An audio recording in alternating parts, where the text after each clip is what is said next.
5 years, 10 years, 15 years. A little long, right? Hi. In this video, I'll talk about 5 mistakes that are slowing down your progress in learning a new language. And maybe I know what I'm talking about, because I've been learning English for the last 20 years. I'm just kidding. Or maybe I am not. Anyway, C1 in English with IELTS results on my hands, B1 in French, and now I am learning Spanish. Check out my videos about Spanish language learning challenge. They will be here, or maybe here and here, I don't know yet. Well, let's get to our 5 mistakes now. The first mistake, having no specific goal. Without a specific goal, there won't be a specific result. When I first started learning English through phone apps, I had no idea what the end result should be. It's not about needing the language for purposes like immigration, travel, or watching movies in that language. No, it's about a specific level of proficiency you need to achieve. According to the Common European Framework of Reference for Languages, there are 6 levels of language proficiency: A1, A2, B1, B2, C1, and C2. You need to determine which specific level you want to reach. But that's not all. Language proficiency can be divided into 4 categories: reading, listening, speaking, and writing. So you need to figure out how much of these skills you need to improve and to what level. For example, if you are a programmer learning English to become better at your job, you probably won't need speaking and writing skills. You'll need to read technical materials and understand spoken content at a B2 level. That's all you need. If you're just planning to visit another country as a tourist, you may not need writing skills, but you'll need the other 3 categories at a B1 or B2 level, depending on the time you are willing to invest. But if you are planning to immigrate, then there is no way around it. You have to learn reading, listening, speaking, and writing to a very high level. You'll need to assimilate into the new environment. The second mistake, memorizing rules and exact word translations. A great way to waste your time is trying to memorize word translations and precise rule definitions. I did this in my first year of learning English when I tried to memorize the exact translation of a new word and even examples of its usage. For some reason, I thought I had to memorize word meanings forever. So I had to remember a word correctly for 3 consecutive days before removing it from my improvised memory list. I even memorized entire sentences that contained my new word. I also intensely studied grammar, very slowly and thoroughly. Since then, many years have passed, and my language learning methods have changed significantly. Now I don't learn words, I get acquainted with them. This allows me to remember 30 to 40 words every day. I don't try to find the most precise translation for a word in my native language. I try to relate new words to ones I already know. For example, let's take the verb to speak.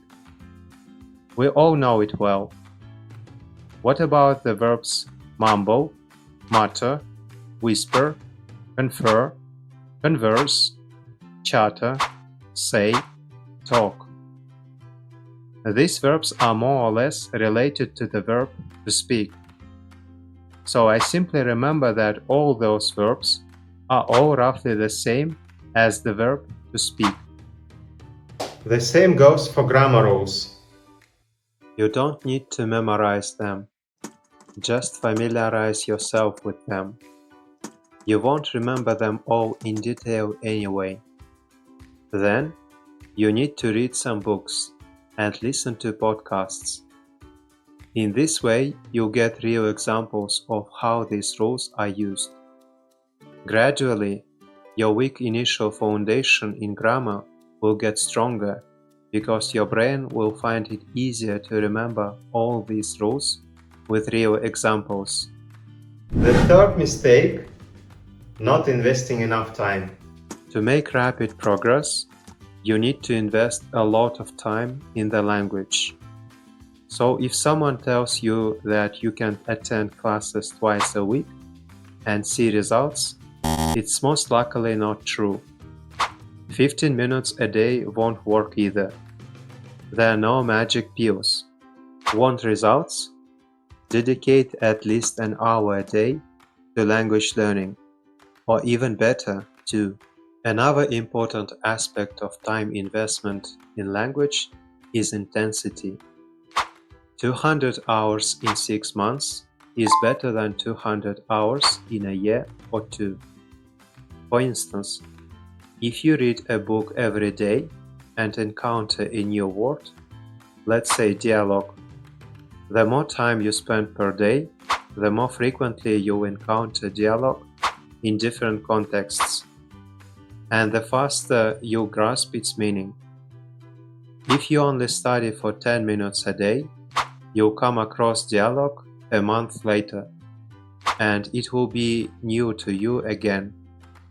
The fourth mistake, lack of enjoyment. If you are not interested, you need to find a way to make it enjoyable. Don't torture yourself. For example, I read Stephen King as a part of my preparation for IELTS exam. Why not? Yes, I learned a lot of slang and swear words, but my overall language level improved significantly after reading a few books. And most importantly, I enjoyed the learning process. The same goes for podcasts and videos. If your language level allows, stop listening to endless language learning videos that endlessly explain how to speak correctly or not. Listen to what you like. If you are into self-improvement, choose content related to that. If you like cars, go for car-related content, and so on. Choose resources where you understand at least 80% of what's being said. It may be challenging at first, but you'll get used to it. But what if my level is A1 or even 0? How can I enjoy it? Here's the answer. Starting something new is interesting in itself. Of course, in the beginning, you need to open a language guide and try to understand the basic principles of the language. You also need to translate a lot into your native language. But learning a new language from scratch is actually very cool. The process when you know nothing about the language and then suddenly know a lot is amazing. The fifth mistake, output before input. Many people try to form their first sentences at the very early stages of language learning. You shouldn't do that. A child learns to understand first. Be like a child.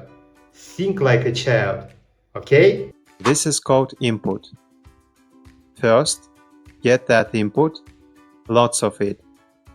Unlike little children, we can also get input through reading. In fact, it's the best way to acquire complex vocabulary. Think about who has strong language skills in your native language. The one who reads a lot. The same principle applies to language learning. The more you read, the larger your passive vocabulary will be. Incorporating those words into your speech or writing will be much easier. To read and save new words, you can use my website langlalang.com. Langlalang will help you review new words before and after reading. I used Langlalang to prepare for the IELTS exam in English, learn French, and now I've started to learn Spanish. I even release videos about my Spanish language challenge. You can watch them. Now you know all about language learning mistakes, and you are ready to crack your new language. Thank you for watching this video to the end. I hope it's been useful.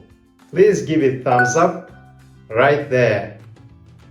And subscribe to my channel. There is a lot more interesting content ahead. Bye!